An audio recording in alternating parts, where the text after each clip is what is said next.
Hello and welcome to the Helplessness Here podcast, brought to you by the Beyond's Compulsion Academy. Today we're going to be talking about AI and whether it's going to take over in the future or not. I want to talk about this because me and Andy, who runs the podcast studio, who's in the studio with me now, we went out for Nando's the other day, and we were talking about AI a little bit, and it was quite interesting because I think there were some points which they related really to the work we do with Beyond Compulsion Academy and the thinking around it.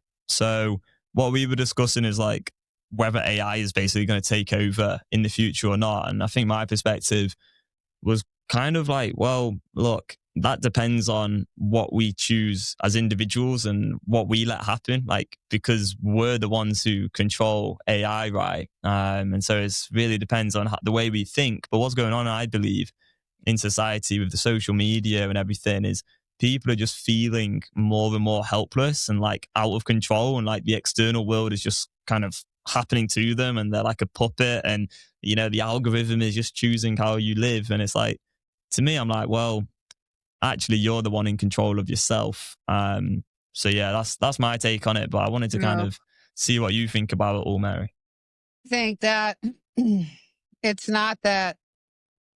I mean, I think AI is taking over the masses, the sheep, because so many people don't want to know how to think. They want to be told what to think, And the thing is, I feel like AI, I mean, it's good for like maybe concrete data information type things. It's really good for like information that is, where it's drawing from research from, maybe different, I don't know, scientific establishments that are really actually doing solid research on certain things, but I don't know, it can create anything it wants. Anyone can create anything they want on there. I mean, I'm really hard pressed to be like,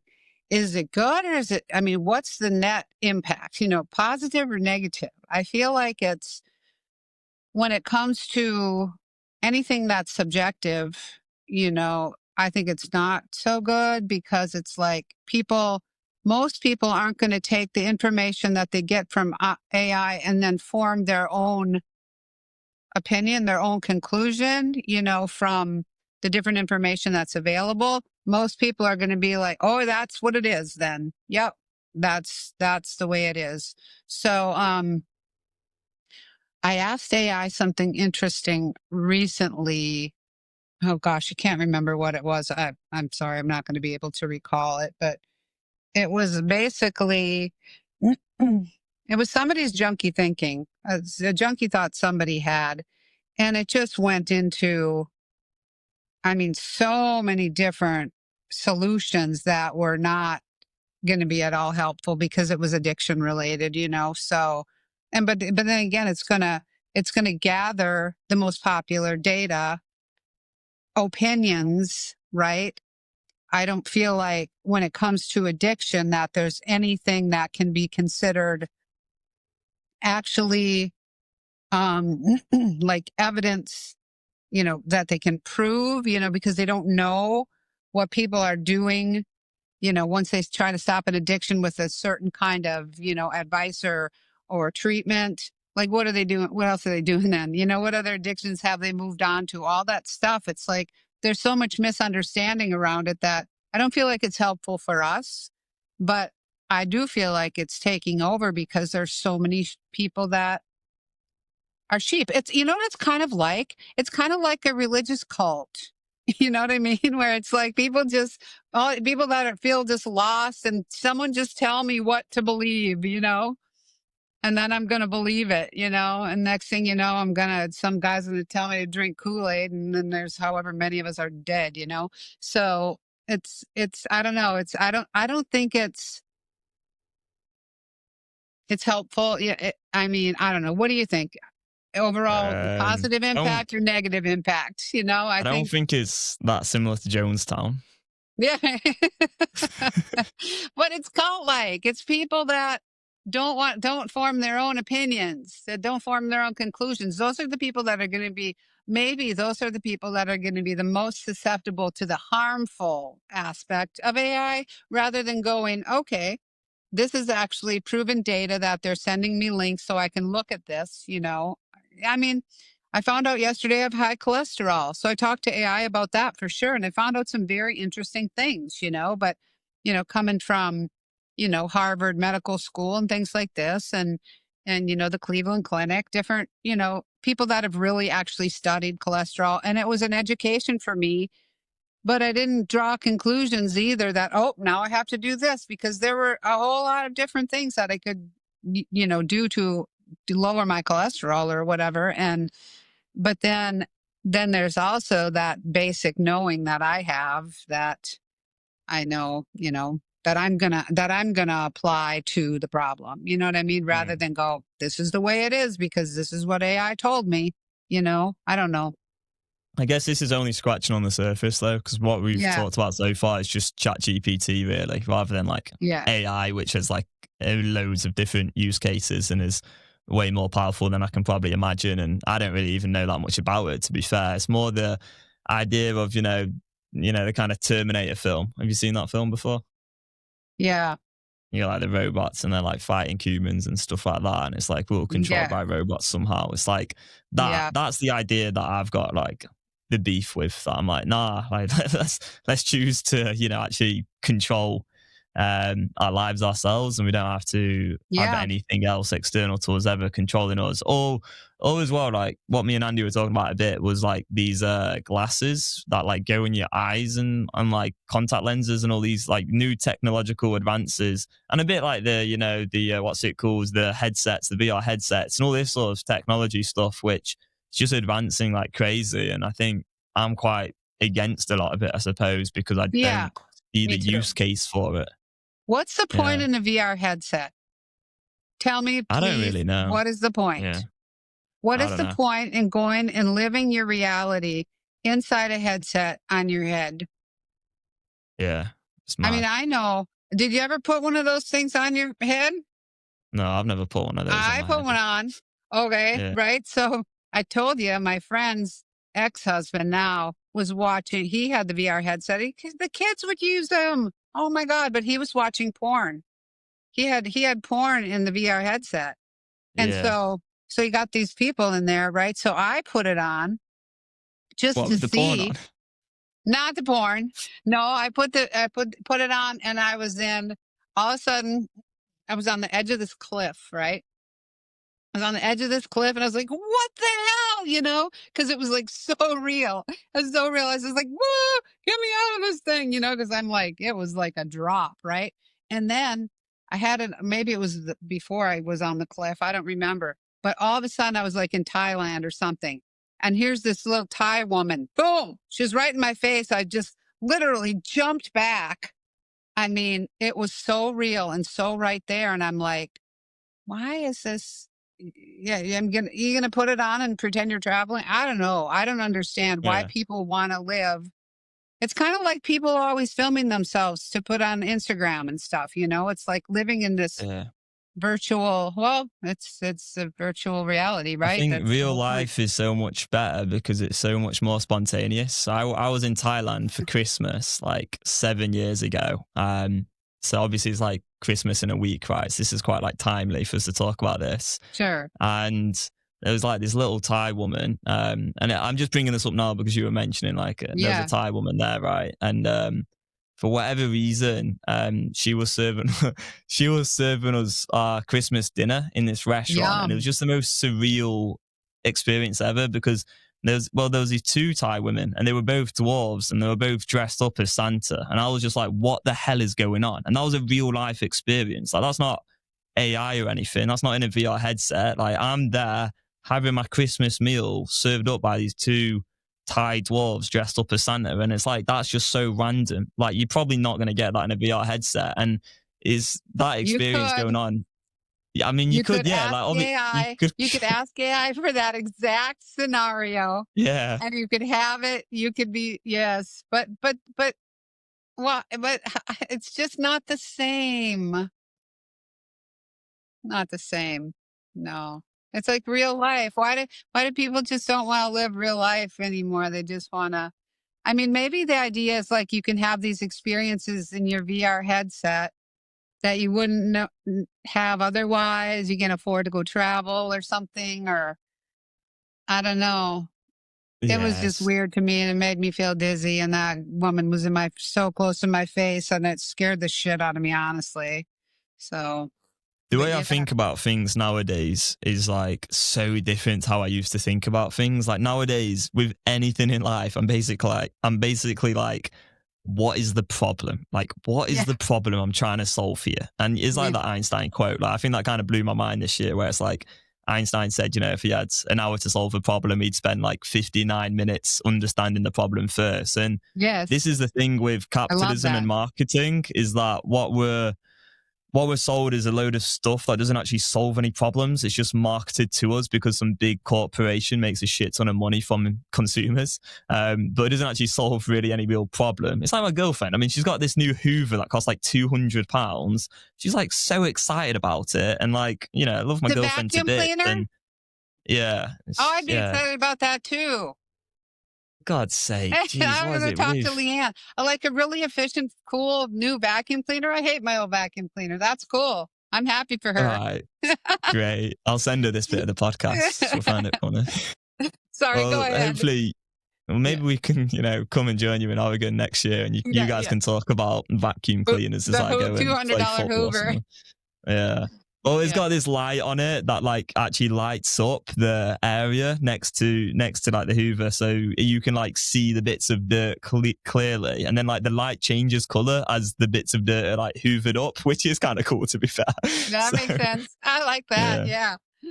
but to me, I'm Because just the like, well, thing you is, can see the who wants dirt. to vacuum? And if you have a really cool vacuum, you're going to be more into you'd be more inspired to vacuum, right? Well, we're moving in next year, so I won't be complaining when the place is looking super clean and tidy. Yeah, there you go. But no, I'll obviously be doing a lot of the cleaning and tidying myself, of course. But yeah, Sure. I'll get to use the Hoover. But anyway, this is a bit of we digress, right? Yeah, probably wasn't meant to do a podcast on What the hell Hoovers does and. Hoover have to do with AI, Tom? Do tell us. All right. Well, the point I was trying to make is I don't think there's a big problem with an ordinary Henry the Hoover, standard Hoover, does the job. It's been around since like the 70s or whatever. Like, you're sorted. What's the problem we're trying to solve here? Okay, so I guess the problem there is we're trying to make hoovering more enjoyable, right? More Sure. efficient, more Yeah. effective. So I Yeah. suppose there is a problem. This is probably a bad example. But I think with a lot of consumer goods, like the Alexa, how about that one? Like, what does that actually solve? Like, it takes a few seconds to order something online or like play a song on Spotify. So, what's the point in an Alexa? You just makes it slightly easier, but for 200 quid or whatever it costs. I don't know how much an Alexa costs. I've You never ask had her one. to order it for you. Is that the idea? I think so. I had a girlfriend once called Alexa. She worked at Amazon, which was really ironic. Did I ever tell you about that? No, it's funny though. Yeah, I mean, it's like we can't do anything. We got to like talk to this machine to tell it to do whatever. I mean, yeah. Alexa, Yeah. go to the bathroom for me. No, it's not going to work. Yeah. Oh, yeah, it's crazy. When I talk to my friend Patricia on the phone, she talks to Alexa. Alexa, lower. Alexa, and I'm like, what are you doing? She's talking to Alexa. Yeah, and the Yeah. thing is like these commercials where you see these people having these full-on conversations with her. Yeah. It's I the know. thing.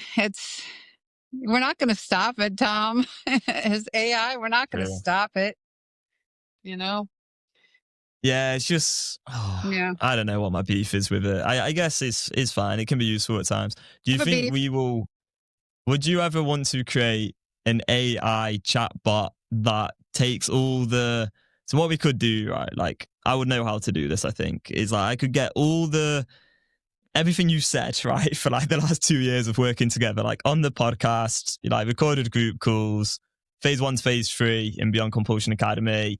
We've got a load of other videos actually that I could find. So I could basically create an AI chat bot which replicates the way in which you speak about addiction recovery and answers problems to clients' issues.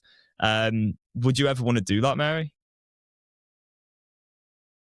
Well, I don't know. I mean, if we had so many clients, we couldn't manage it just being, personal, having personal contact and everything. I just, I don't think that it's really gonna really serve addiction recovery that well, being that impersonal. Um, But it's replicating exactly how you would talk. but it's not me. It's not you, but it's kind of like the same as you in a way, but without you having to just say the same thing over and over.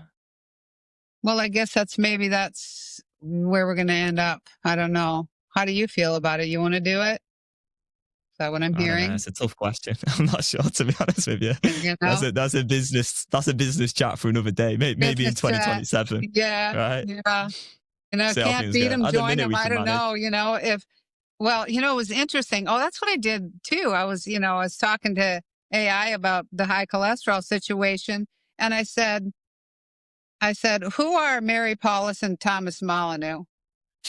And it No, came up with the exact story of like who we are and what we do. And I was like, well, that's kind of cool. I was that's impressed with weird. that. So, well, and the reason that I got into that was I saw this little video clip of Trish Lee come up, and I'm like, okay, what does AI say about what she does? So I was asking AI about Trish Lee, and it sounded pretty much like speaking our language on some levels, changing neural pathways, etc. But then I said, what specific techniques does Trish Lee offer to deal with urges? Right. So I asked that, right? And then it got down to the same kind of stuff, meditation and whatever.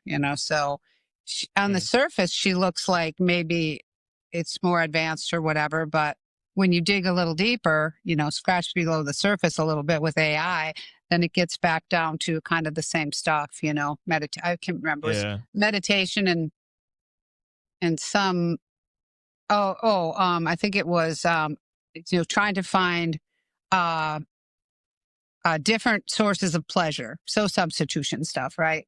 yeah, yeah, And the thing is, calling it pleasure is not helpful to begin with, right? It's like if you got to yeah, reframe that a little bit, but like it's this glamorous thing, this pleasurable thing that you do. You got to find another way to get your pleasure. So those are the two things yeah. that AI came up with that were notable to me was the meditation and then the finding other healthy ways to deal with your urges by Well, I doing think something else. you got to take that stuff with a pinch of salt, though, because if someone was to like Google like how did Tom and Mary specifically help people deal with urges, it's probably going to say like we focus on writing a script in it, and then you can Yeah. start getting into conversation like, okay, well, help me write the scripts based on Tom and Mary's teaching. And I've had Yeah. countless people not inside of Beyond Compulsion Academy, like they've never they've not bought any products from us or anything like that. I've had so many guys message me like, hey guys, I wrote a script, like what do you think, and like send me their scripts, and I'm like, every time like this is shit, like this is so Okay. bad. And often what Okay. they've done is they've spent like a good bit of time like working Yeah. with AI to try and develop a script, but because it's an amalgamation of all the other information on the internet, it's just full of bullshit. Like the first line will be like, I don't want to watch porn because, and it's like, wait, hang on, like straight Yeah. away we're like off Yeah. to Yeah. a Yeah. very bad start because Oh, it's we teach probably the opposite of that. We teach you do yeah. want to watch porn. So And we don't yeah, talk specifically about the script either. For IA to gather that data. yeah, yeah, I mean, exactly. AI 'Cause it can't doesn't. get inside the Beyond Compulsion Academy. No, Yeah. it Yeah. can't. But Interesting. But yeah, you gotta be we careful got with to this roll stuff. with it because it's the thing. And I think for us, one of the most important things is like with social media, same kind of shit, right?